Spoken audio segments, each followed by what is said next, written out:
மலேசிய பொது சேவை துறையில் தற்போது மொத்தம் 47,960 இந்தியர்கள் பணியாற்றுகின்றனர். அவர்களில் 255 பேர் உயர் நிர்வாக பணிகளிலும், 31,116 பேர் மேலாண்மை மற்றும் தொழில்முறை பணிகளிலும், 16,589 பேர் நிர்வாக பணிகளிலும் உள்ள அதிகாரிகள் ஆவர்.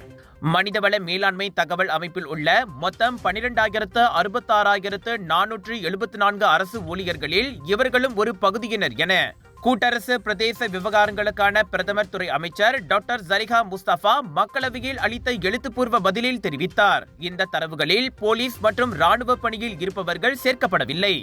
இந்திய சமூகத்தை சேர்ந்த அரசு ஊழியர்களின் புள்ளி விவரங்கள் மற்றும் அரசு பணியில் மலாய்க்காரர்கள் அல்லாதவர்களின் எண்ணிக்கையை உயர்த்த மேற்கொள்ளப்படும் முயற்சிகள் குறித்து ஜெலுத்தோங் நாடாளுமன்ற உறுப்பினர் RSN ராயர் கேட்ட கேள்விக்கு அமைச்சர் பதிலளித்தார். மலாய்க்காரர் அல்லாத அரசு ஊழியர்களின் எண்ணிக்கையை அதிகரிப்பதற்கான முயற்சிகளை பொறுத்தவரை கடந்த ஆண்டு SPA எனப்படும் பொது சேவை ஆணையம் 47 திட்டங்களை செயல்படுத்தியது.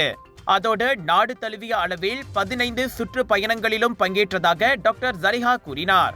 இந்திய சமூகத்தினரிடையே தொழில் வாய்ப்புகள் மற்றும் அரசாங்க வேலைக்கு ஆள் சேர்ப்பு குறித்த புரிதலை அதிகரிக்க SPA உயர்கல்வி நிறுவனங்களுடன் ஒத்துழைக்கும். வரும் செப்டம்பரில் பேரா சுங்கைசிப்போர்ட் இந்திய சமூகத்தினருக்காக நடைபெறவிருக்கும் தொழில் சுற்றுலாவும் அதில் அடங்கும் என்றார் அவர். எங்க வீட்ல எல்லாரும் தினமும் காலையில ரெய்னாயூர் வெர்ஜின் கோகனட் ஆயில குடிக்கிறோம். நீங்களும் தினமும் ரெய்னாயூர் வெர்ஜின் கோகனட் ஆயில குடிங்க. எப்பவுமே புத்துணர்ச்சியோட இருங்க. ஒவ்வொரு பொழுதும் ரெய்னாயூருடன் தொடங்குங்கள்.